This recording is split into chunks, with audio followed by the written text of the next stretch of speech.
क्या आपने कभी ऐसी प्रेम कहानी सुनी है जो जन्मों तक चली हो, जहां प्रेम बिछड़ता है लेकिन पुनर्जन्म और कर्म उसे फिर से मिलाते हैं? चलिए सुनते हैं शकुंतला और राजा दुष्यंत की अमर प्रेम गाथा। शकुंतला विश्वामित्र और अप्सरा मेनका की संतान, लेकिन बचपन से पली बड़ी कण्वर ऋषि के आश्रम में जंगलों के बीच शांति और सरलता के साथ। एक दिन शिकार करते हुए राजा दुष्यंत वहां पहुंचे और पहली नजर में शकुंतला पर मोहित हो गए। दोनों ने गंधर्व विवाह किया, बिना कोई यज्ञ, बिना कोई रस्म, सिर्फ प्रेम। कुछ दिन बाद राजा को लौटना पड़ा। उन्होंने शकुंतला से वादा किया, मैं जल्द वापस आऊंगा, लेकिन विधाता को कुछ और मंजूर था। एक दिन जब शकुंतला ध्यान में डूबी थी, ऋषि दुर्वासा आश्रम आए। वो उनका सत्कार करना भूल गई। ऋषि क्रोधित हो गए और दे डाला शाप, जिसे तुम प्रेम करती हो वो तुम्हें भूल जाएगा।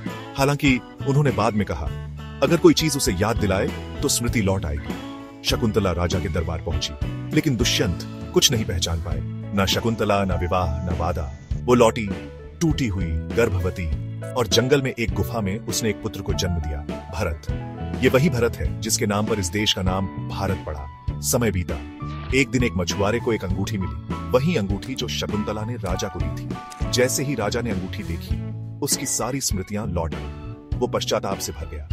दुष्यंत तुरंत जंगल की ओर निकले और मां बेटे को खोज निकाला, और फिर हुआ पुनर्मिलन। प्रेम जो कर्म और समय से बिछड़ा था फिर से जुड़ गया, और उनके पुत्र भरत ने आगे चलकर भारतवर्ष की नींव रखी। शकुंतला और दुष्यंत की कहानी सिर्फ प्रेम की नहीं है, ये है विश्वास, कर्म और पुनर्जन्म की एक अमर मिसाल। अगर आपको ये कहानी पसंद आई हो तो वीडियो को लाइक करें, शेयर करें, और ऐसे ही पौराणिक और प्रेरणादायक कथाओं के लिए चैनल को सब्सक्राइब जरूर करें।